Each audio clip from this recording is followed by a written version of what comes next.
Hello, everyone, and welcome to the Franchise Show. I hope you're all doing well. This is the show, and I'm going to do it where we get under the hat of all things franchising. And it is a live show. Well, it's live if it's the 7th of October at around 5:15 for about 50 minutes, or 12:15 if you're in bits of America. And what do we do? So each week we take a new topic and we have some lovely guests. And today is no exception to that. We have some fantastic guests. Now, the topic today is driving franchise growth with territory mapping. And it's going to be a really interesting one to get into. We've got some fantastic guests to talk about that. First of all, we have Leclerc from Smappen, one of our lovely supporters.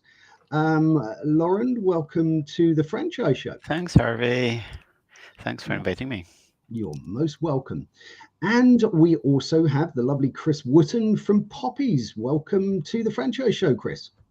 Thanks very much. Likewise, Harvey. Good to spend some time with you this evening. It's lovely to have you both with us.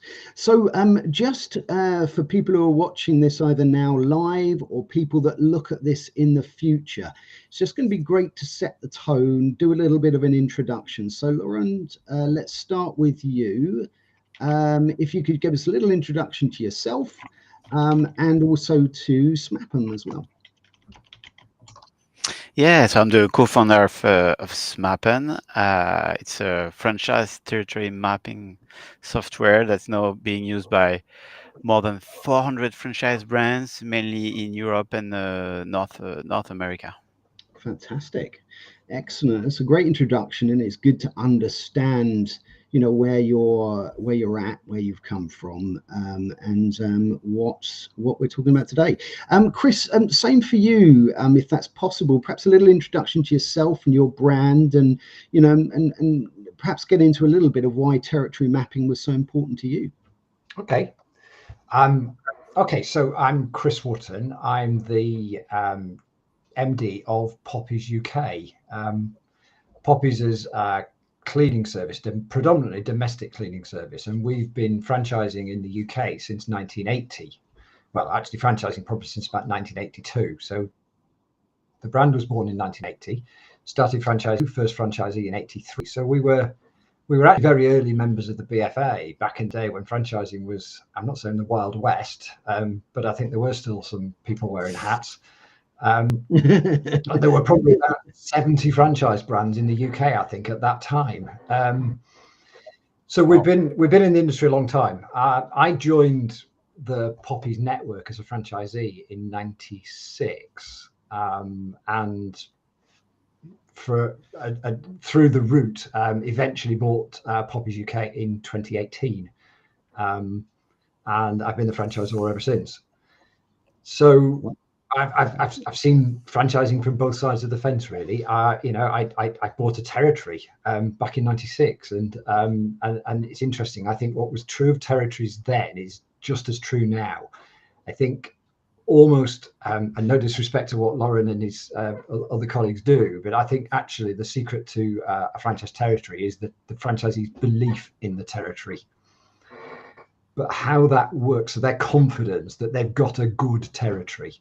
And if they believe that they've got a good territory, they will do well in it. If they believe the opposite and they go, oh, well, I think I've got a poor territory, they will actually not perform quite as well.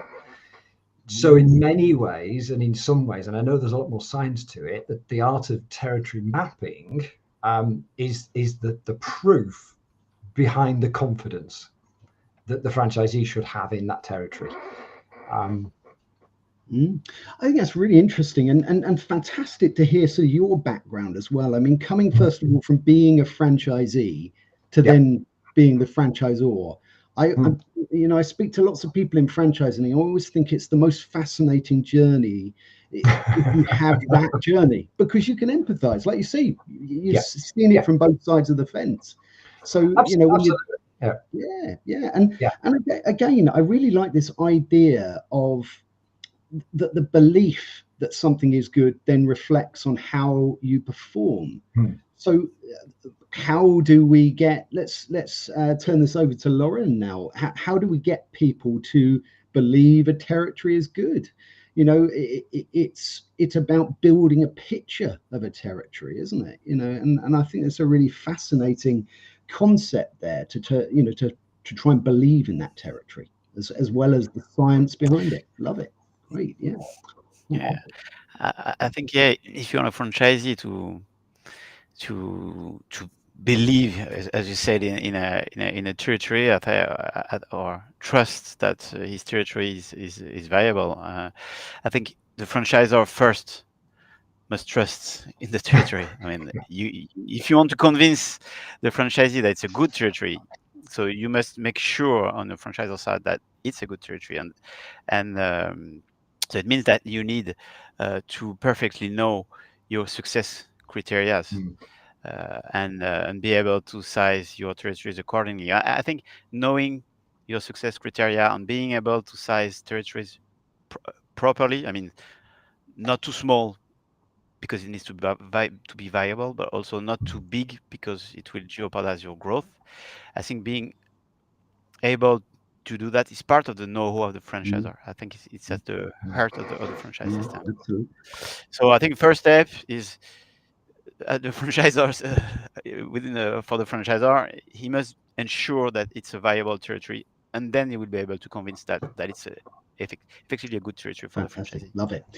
Right, before we get too deep into this, let's welcome a few people who have joined us live already today on the show. We've got the lovely Nick Pleven from eTalent, one of our lovely supporters. Great to have you with us, Nick. We have also got the fantastic Joe Caruso, all the way from the USA. He's put, hey, Lauren, Chris, Harvey, good to see you all. Fantastic to have you with us, Joe. Joe is a fantastic resource for anyone who's looking at expansion in the US, and always gives us a great perspective. So Joe, really looking forward to hearing your thoughts on territory mapping and, you know, how that plays out in the US and your involvement in that in your role. So please get involved in our conversation, and that goes for anyone who's here. Give us your experiences of mapping, both good and bad, and we'll get into this conversation together. I say this every week, that this isn't a conversation between the three of us here. It's a conversation between the community of franchising. So let's get into this subject together. And talking of that, we've got the lovely Simon Wise with us today. He is a great supporter of what we do here, and he is a franchise recruiter. So please reach out to Simon if you're looking for a lovely member of staff for your franchise business. And of course, Nick. And he has put, Lauren, what problems do you solve for your franchisor clients? Yeah, it's a great question. I mean, you know, we're going to look at this from a couple of perspectives. We're going to look at this from the perspective of a franchisee and the perspective of a franchisor. And I think this is a really interesting one. Where do people normally instruct you? Is it the beginning of their journey to work out their territories? Is it midway through to kind of sort out, you know, what problems are you solving for your franchisors? Great question, Simon. Large question, very large. Isn't it? Yeah. Actually, we solve many problems, and I think the first is the one we talked about, and the first franchisor think about is designing their territories properly. But there are so many different. I could speak for an hour just about that. But maybe before I answer, sorry, I'm not just avoiding the question, but would be interesting to know, because Chris, as you are a user of Smappen, could be interesting to know what did we solve. I mean, what does mapping software solve for you? And then maybe I can speak about the other ideas. I think there's two things here. One is data, and you know, actually geo data is really what your tool does for us. We can, when we started to look at using the Smappen software, we already had predefined territories that we had created by another mapping method. And I'll talk about how we went about that and yeah, a little bit in a moment. But we took our existing territories into the Smappen software. And that was a relatively painless process in doing so. But the reason was that there was what Lauren and his team have built is an enormous database behind that we used to start to access contact data within the existing territories. So we would be able to find all the carpet cleaners in a territory and get their names and phone numbers from the data. But now it's names, phone numbers, and email addresses. So one of the most powerful features that we've made use of in the Smappen software is just that, is trawling for data in order to pursue business to business contacts. So, you know, we work closely with third parties in our territories, and one of the ways that we launch our new businesses is we try to we get our franchisees to build relationships with other business to consumer type suppliers. So the kind of clients that Poppies have, domestic clients in the main, are more likely to be using carpet cleaners and oven cleaners and window cleaners. So we can ally ourselves with them and speak to them about forming partnerships with local window cleaners and other suppliers. So that data is available at literally the click of a couple of buttons on the Smappen software. So that was one of the prime use cases that we had for using Smappen. That's really interesting, because it's usually not the first use case you think about when you think about territory No, of course. mapping. Just winding back. Yeah. When I bought the brand, we did. Sorry, you're the man with the cat. I'm the man with the cat, and he'll be back in a minute. His voices. I've also got a cat. What's going on?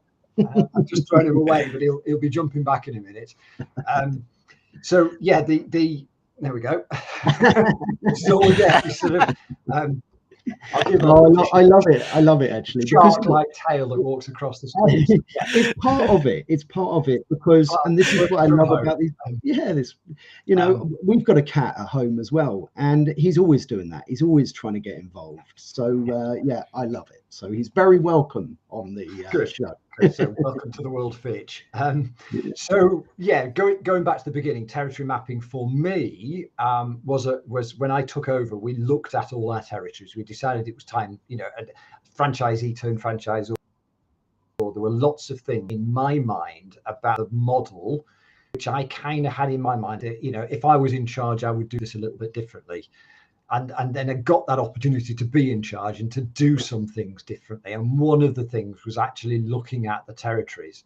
When I bought into the business in '96, my territory was drawn with a marker pen on a road atlas, and the territory was defined really by south of the A59 and north of this road, and it was. Again, historically, I don't know when postcodes came into existence in the UK, but historically, that was the way that the territories were designed. And it was very much a case of, well, you tell me where you want to work, and our founder, Sue, would kind of, work a territory around that.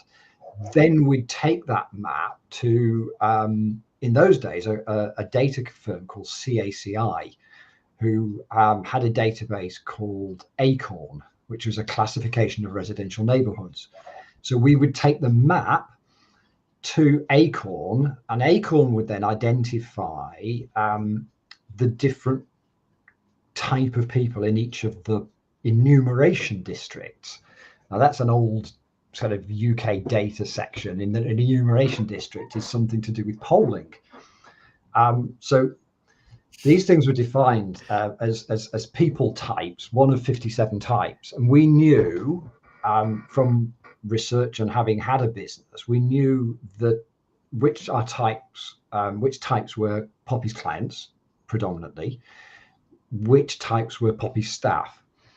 So we used the mapping in those days to identify and to verify that in that rather crudely designed territory, there were sufficient clients and sufficient staff to be able to run a successful business.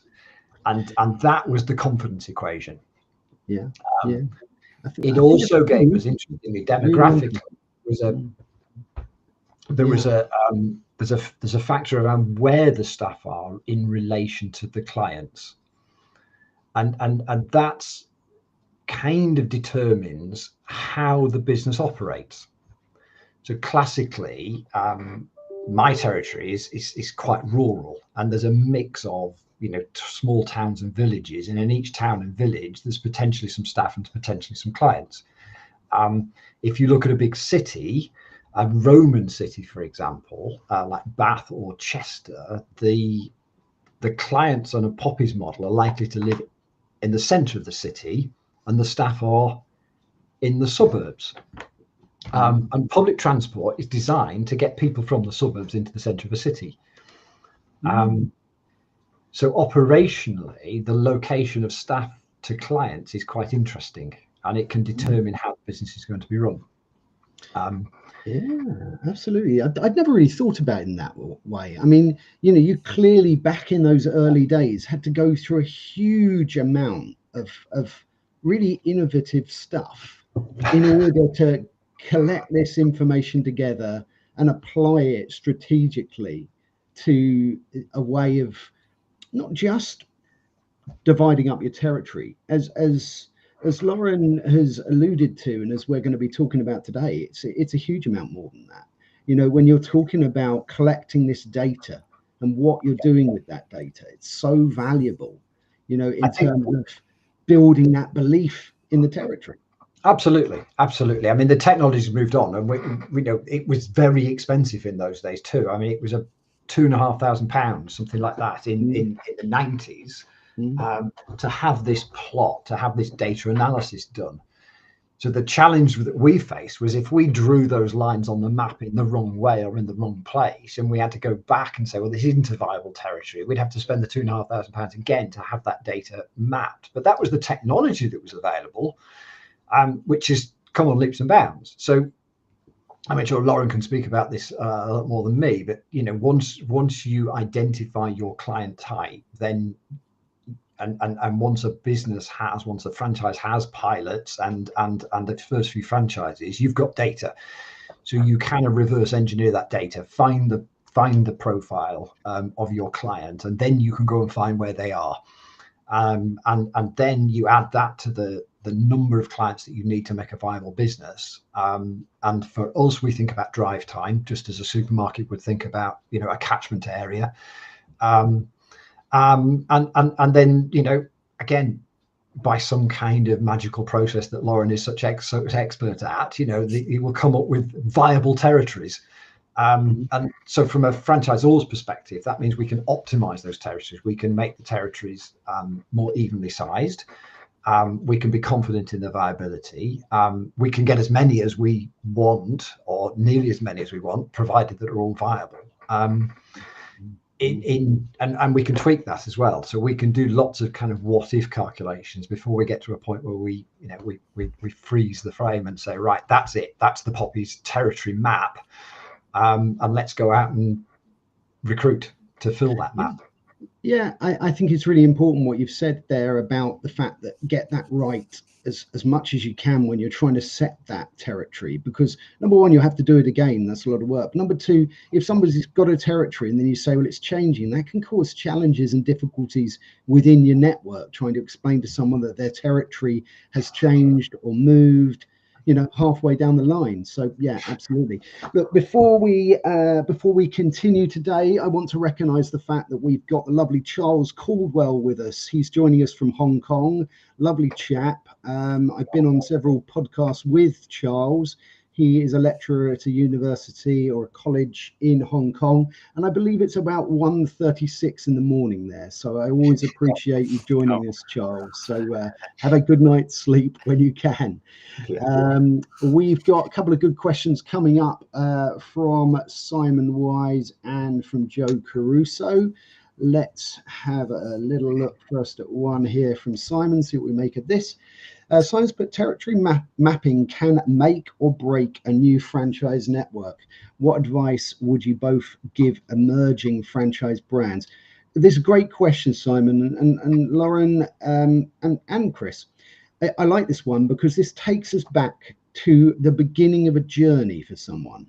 We're talking a franchisor here, and we're now talking an emerging franchise brand. Chris, you mentioned there about getting some data and reverse engineering, putting that into the software. But let's say that you're a very young brand, but you're thinking, I want to get this right. What would be the advice there? So yeah, so it's, I think one of the most common and interesting use cases. We did not answer the first question, which was really large. Maybe I'll get back to it later about the main use cases we have, because there are many. I can give you an overview.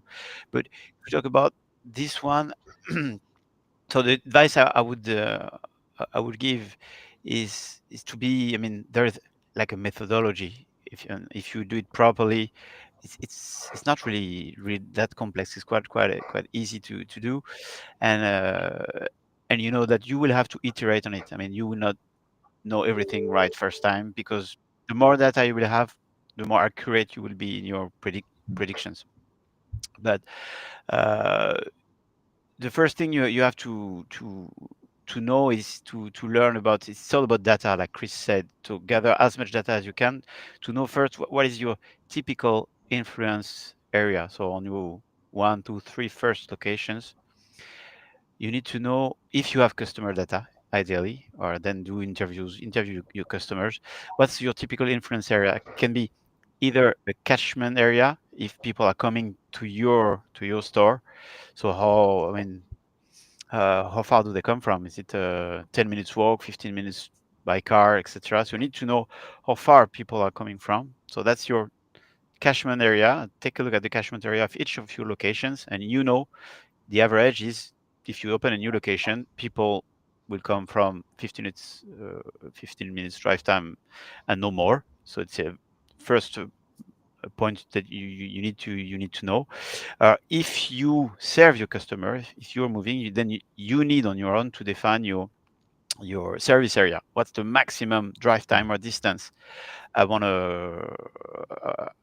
to allow for my franchises, because otherwise operating costs would be too high, and profitability will not be good. So this is up to you to define, calculate. Okay, it's a maximum, I don't know, 30 minutes drive time, or 50 kilometers, or whatever. You have to first step is to define this, and then you need to define your key success factors.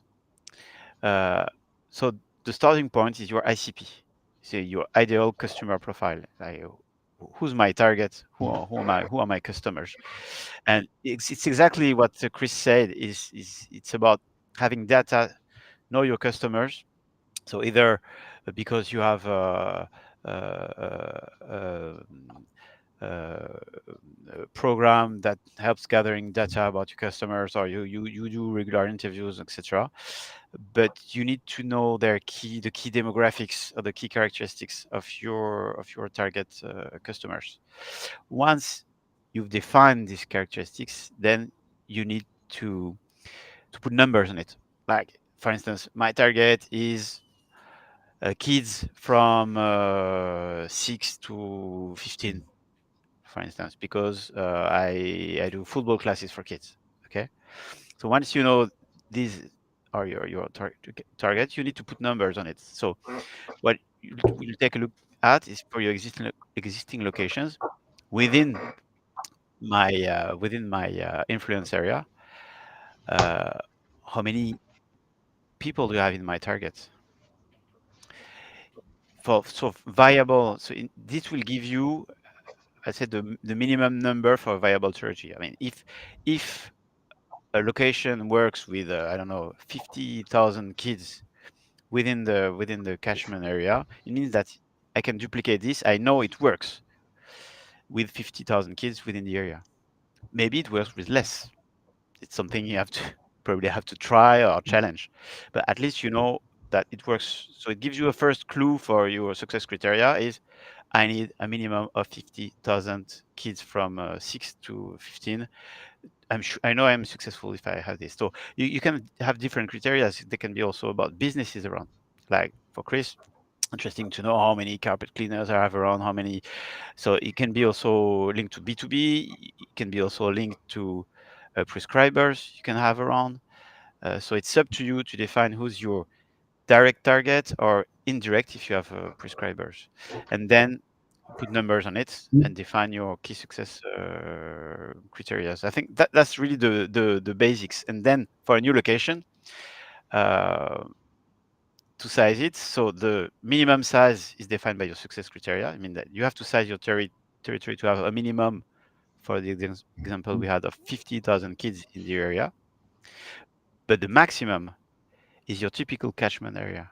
Like if people don't drive more than 15 minutes to come to your venue, don't build a territory that is 30 minutes drive time to reach your 50,000 kids. If you need 30 minutes drive time to reach your success criteria, then probably you don't have it's possibly you don't have a viable territory here. Because if you have more kids but with a farther drive time that they usually do, they probably will not come. I think So what's really interesting, it's not viable. I think what's really interesting to me here, what stands out, is that as a franchisor, you might be thinking about the country or the region you're looking at and just thinking about dividing that up. I don't think there's many franchisors that necessarily think there could be considerable gaps across the country, right? And I think that's one thing that's really stood out to me. You know, I'm picturing a map of the UK or France or Spain or wherever we're talking about. And there are big areas where you think, actually, our business can't go there because it's not a viable territory. It's either going to be too big in order to reach that criteria, which means that people are going to have to drive too far and it's just not going to work. You know, or there's just not enough people there. So I think that's really, really fascinating to you know, how did you react to that, Chris? You know, I jotted that down actually, Harvey. It was one of the thoughts that, you know, as Lauren was talking, it's, you know, negative space. And I think you have to recognize there are places that, you know, depending on your model, and I'll speak on that in a moment, but depending on your model and the criteria that Lauren's talked about, there are going to be places where you possibly can't run a franchise. So you have to recognize that and accept that. I think the key is to know your business. If you've got a niche, you know, a niche business, you're, I don't know, if you're a baker, you know, you might find back in the day, there were 2 or 3 bakeries in every town. Or 2 greengrocers and a couple of butchers. So, you know, your drive time, people, you know, are very local. If you are, I don't know, you know, you provide, I don't know, specialist knitting equipment or something, you know, then you find, you know, people are prepared to travel a longer distance further to get to that specialist retail store. It's really interesting because, I mean, your business, you know, you're giving people cleaning services there, of course, and you're looking for a few things, aren't you? You're looking for staff, first of all, to service that business. You're looking for those customers, and you've obviously got an ICP for those particular customers that need the service of cleaning, and you're looking for those partners that's going to help your franchisees do that job of selling that service to that end user easier because they're going in with somebody that, you know, that knows that particular customer.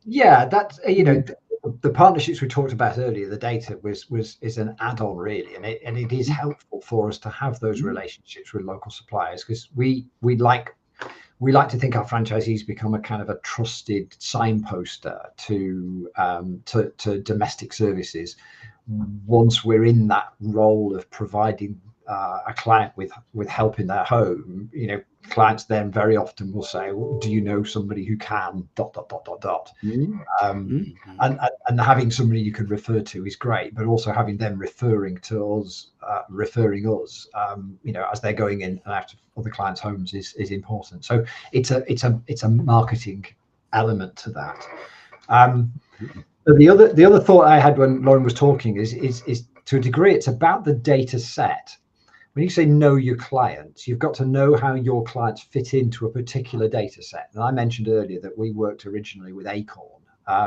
Acorn is only one of a number of those kind of databases. There's another one called Sonar, and each of these models define their clients in slightly different ways. And of course, there is much more widely available data. So there's census data which shows, you know, ages of population in certain places, and is widely available, but doesn't always give you the level of accuracy that you might need to find your particular client, to find your tribe. And you know, again, and I think we've got somebody from the US who might know a little bit more about this. But you know, I'm quite jealous when we listen out and talk to American maid services, as they call them, because they have enormous amounts of data about their residential neighborhoods, and I think they almost can identify the average household income to almost every zip code in the US. So for them to, you know, to be able to do that, they can almost target houses, potential client houses, you know, because we know what our clients need by way of disposable income to be able to afford a premium service. We just don't know where they live. We know broadly where they live because the data is a little bit more protected in some ways, whereas in the US it's a lot more granular. Yes, yeah, I think you're absolutely right, and we're getting better at it. I know a chap from Sky, and they're, as an advertiser, they're now got the ability to target a select number of households with a different advert. So you'll have a different advert from next door. It's amazing. It's amazing. It's absolutely, you know, things are moving at quite a rate. Before we're going to bring Joe's comments up in a minute. But if you have just joined us, this is the Franchise Show, and today we are talking about territory mapping, and it's a lot more than that. So it's been a great episode so far. If you have just joined us, please go back and have a look at the beginning of this episode, and also get involved. We've got about half an hour or so left, so yeah, please get involved. Right, so let's put up Joe's comment. Joe has put, it is one thing to put out some parameters and get a map, and quite another to take specific demographic information and sales of a franchise brand's location and build a predictive sales performance model. Yeah, love this comment, Joe. Absolutely. You know, and this is what you've both been saying here about this data, and perhaps reverse engineering that. You know, when you've got a location that is really good, you're trying to work out why that location is really good. You know, if that just, you know, is it something to do with the franchisee? Was it something to do with that location? Was it the demographics, the customer around? And it's really important to look at that. You know, what do you make of this one, Lauren?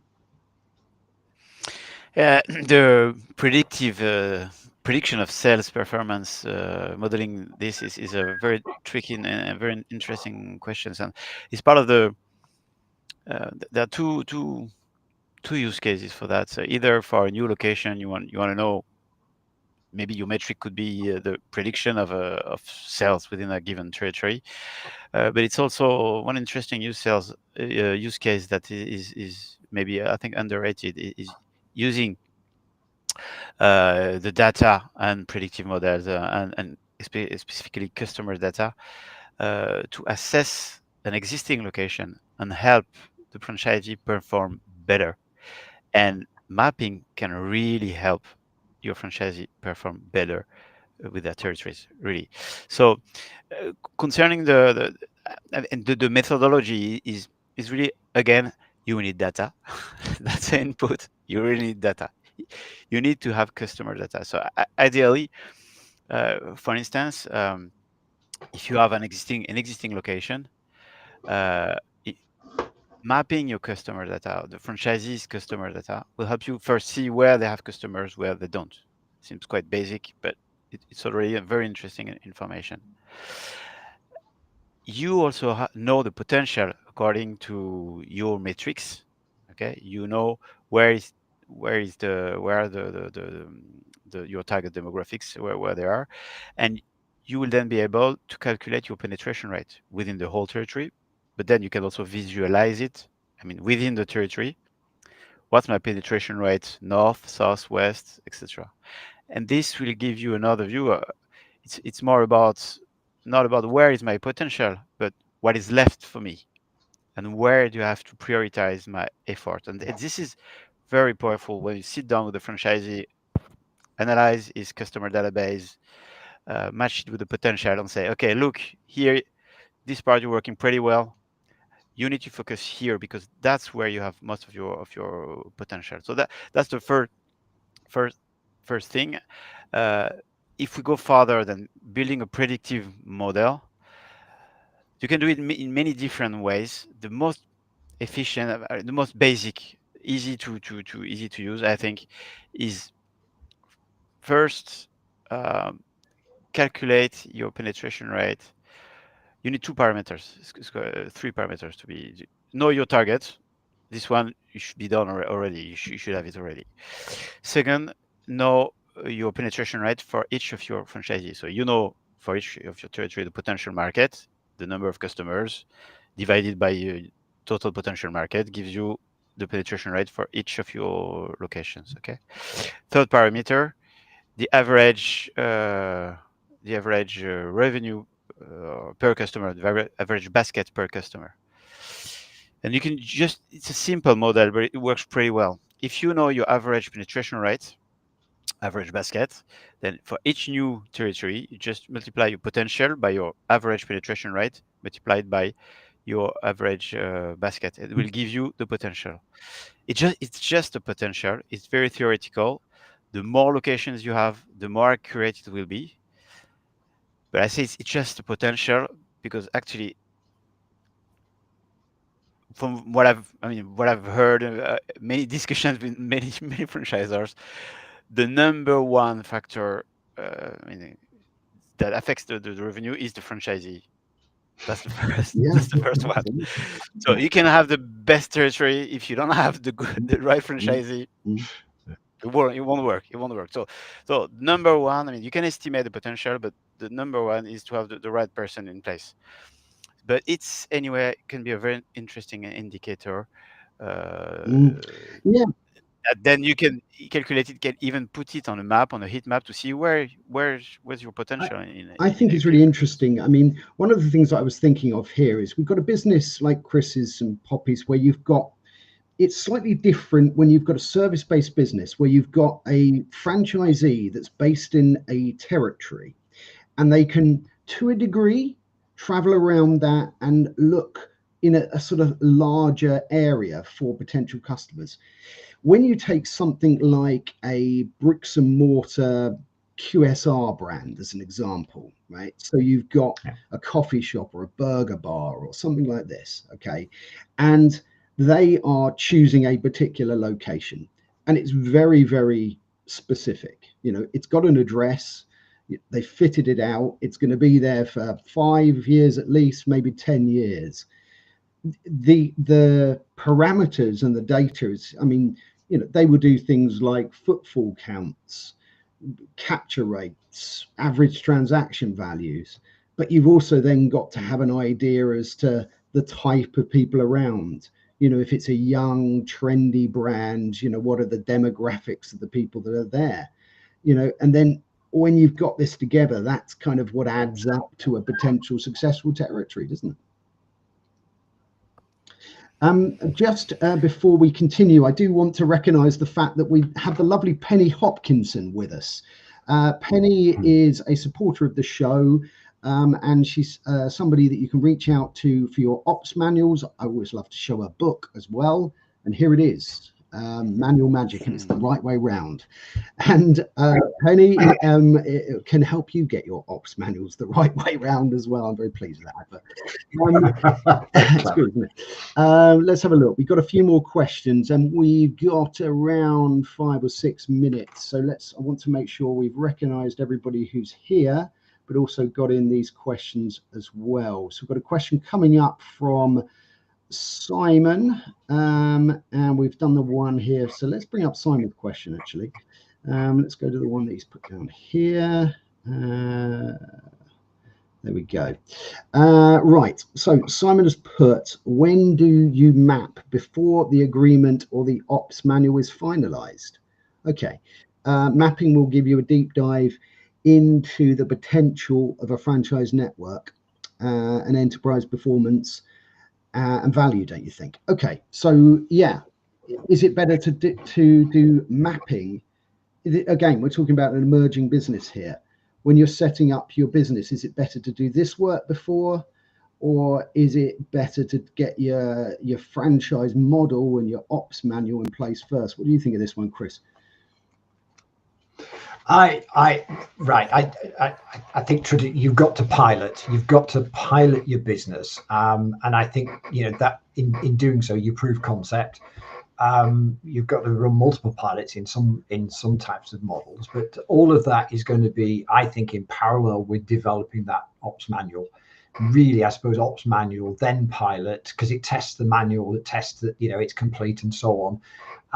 But I think the pilot is also going to feed a lot of information into the territory. So I suspect if I was sequencing this today, I would think about writing the ops manual whilst opening the pilot.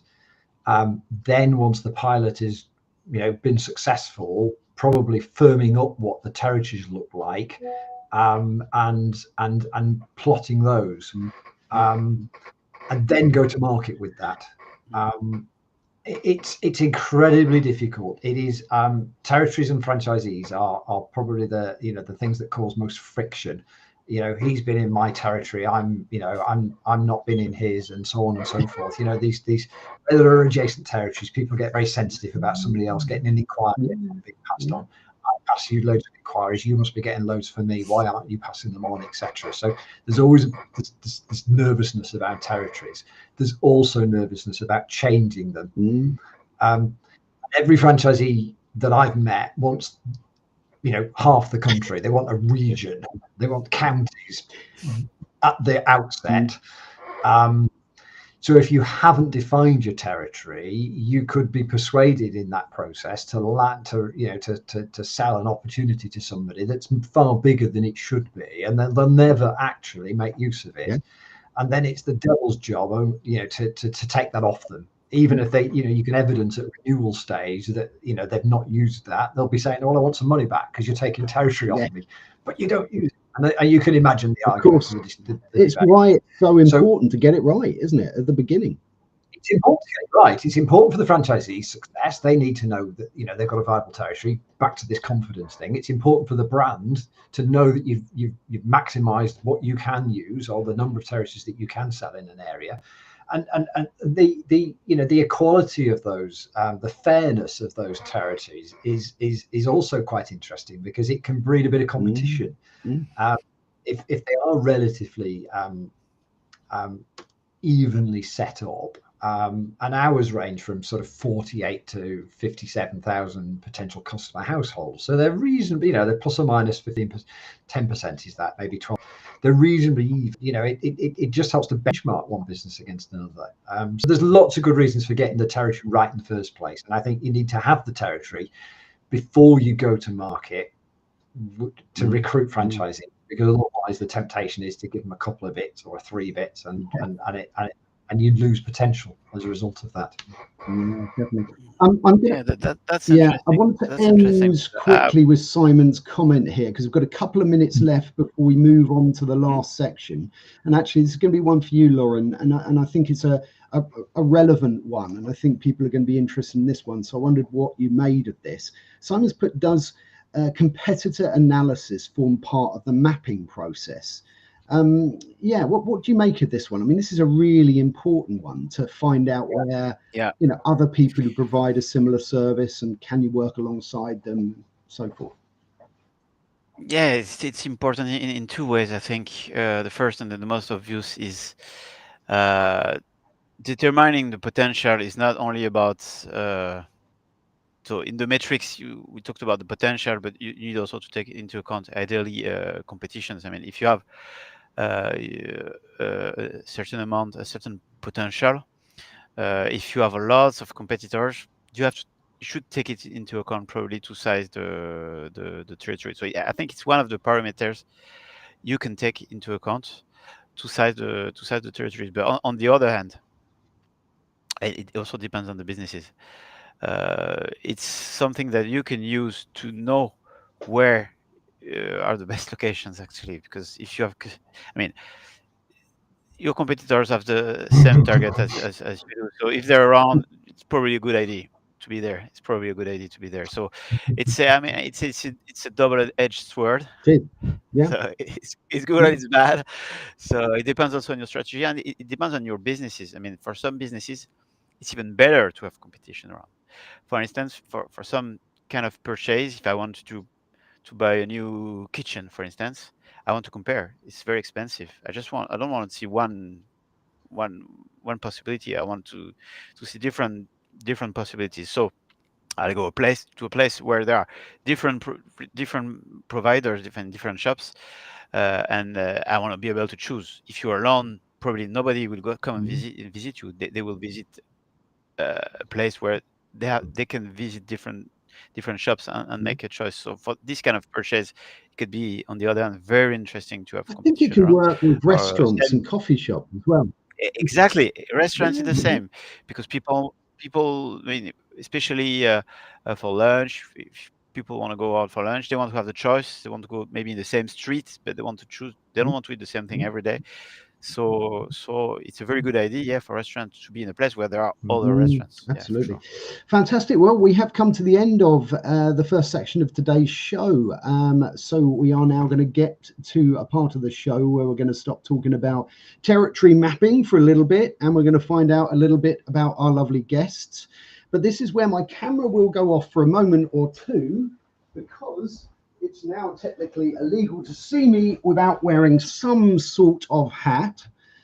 So I have another one, and this one was made for me by Paul Murphy of PJ Murphy and Sons, bespoke British hatters. So if you'd like a hat like this beauty, then please reach out to Paul. So this is the part of the show that's a bit of fun. So I just wanted to ask you a couple of questions, and you both, one of you can get your own back on me and ask me a question, because you've been answering these questions fantastically today, and it's been really fascinating to learn about territory mapping. So let's ask Lauren a question first. Have you met anyone famous, or have you got a claim to fame, or an unusual hobby? You can choose any of those. Maybe unusual hobby. I do paragliding. Yes, Love it. I live close to the mountains, so I like to fly around. I like that bit. You like to fly around. That sounds amazing. I'd love to do that. It looks fantastic flying about.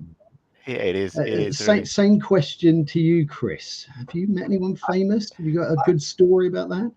I'm going to go with a very similar answer to Lauren, and he and I must talk about this. I'm an aviator too. In that I learned a lot from our founder Sue Rorstadt, but the first thing she taught me was how to fly a hot air balloon. So I'm a hot air balloon pilot, and I fly a balloon which is registered G Muck. And as you know, we talk about muck and brass in the north of England. So G Muck is the Poppy's hot air balloon, and I'm the pilot of that. So Lauren and I have aviation in common. Well, look, normally this is the point where you get to ask me a question, but today I'm going to mix this up a little bit, and you're not going to get to ask me a question, but I'm going to tell you something, because I think with this, it has to be said. There's something that people probably don't know about me, and I learned to fly. I learned to fly a fixed wing aircraft, and it was an incredibly amazing experience. And when I flew solo, I didn't get my license, but I flew solo. And to fly solo and to take off and land a plane was just one of the most incredible experiences. I think I was smiling for about 2 or 3 days after. So look, we all have aviation. We all have aviation. Yeah, very funny. Absolutely. So interesting. Do you believe in star signs? I'm wondering whether your star sign is an air sign or a water sign, or well, there you go. It's Aries. So there you go. Oh, I like that. Look, we've got that in common. Well, look, we have now come to the end of today's episode. So first of all, I would like to thank our fantastic audience who is with us live here today. You are what makes this show special, and it wouldn't be what it is without you. So thank you for taking the time this evening, or as Charles was doing, early in the morning, to be with us and to join this really important conversation. And I'd also like to thank Lauren and Chris for your time and sharing your experiences with our community today. It's been a fantastic conversation. Thank you, Harvey. And I think finally, I'm going to say, well, all find your wings and fly in franchising. I'm trying to continue our aviation pun, but there you go.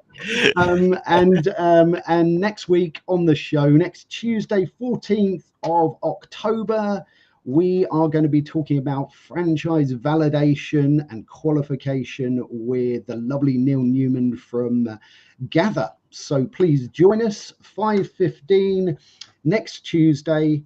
And until next time.